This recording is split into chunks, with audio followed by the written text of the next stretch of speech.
When you think of a heavily armored, close air support aircraft, you probably picture the legendary A-10 Warthog. But what if I told you Russia has its own version?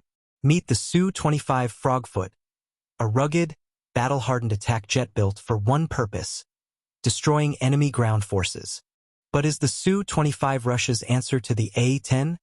Or are the two aircraft more different than they seem? Let's break it down. In the late 1960s, the Soviet Union realized it needed a dedicated ground attack aircraft to support troops on the battlefield. Jet fighters like the MiG-21 were too fast and too vulnerable for low-altitude strike missions. So, in 1968, Soviet engineers began developing what would become the Su-25 Frogfoot. Inspired by the battle-tested experience of World War II and the Korean War, the Soviet Air Force wanted a tough, reliable, and deadly attack aircraft, one that could take a beating and still complete its mission. After years of development, the Su-25 entered service in 1981, right in the middle of the Cold War. The Su-25 is often called the Russian A-10, but how similar are these two aircraft? Both aircraft are built for survivability. The Su-25's cockpit is surrounded by a titanium armor tub, just like the A-10. This protects the pilot from ground fire and missile fragments. The biggest difference? The gun. The A-10 is famous for its Gu-8 Avenger, a massive 30mm rotary cannon that shreds enemy armor. The Su-25 has a smaller, twin-barrel 30mm cannon, but it relies more on rockets and bombs to do the damage. Both planes are designed to take a hit and keep flying. In conflicts like Afghanistan and Chechnya, Su-25s return to base with severe damage, just like A-10s have survived direct missile hits in Iraq and Afghanistan.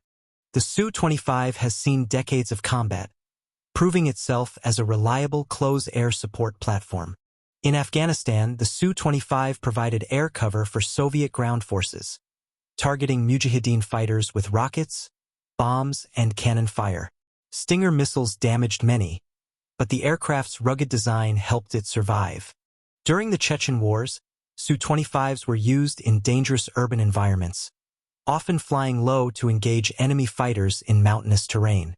More recently, Su-25s have been used by both Russia and Ukraine in the ongoing conflict, proving they still play a role in modern warfare. But while the Su-25 has been effective, it lacks one key strength of the A-10: advanced targeting systems and guided munitions. The A-10 has been continuously upgraded with advanced sensors, targeting pods, and guided weapons, making it far more accurate than the Su-25. While the Frogfoot relies heavily on unguided rockets and bombs, the A-10 can hit targets with pinpoint accuracy from miles away. And while the Su-25 is still in use, many of Russia's airframes are aging and outdated.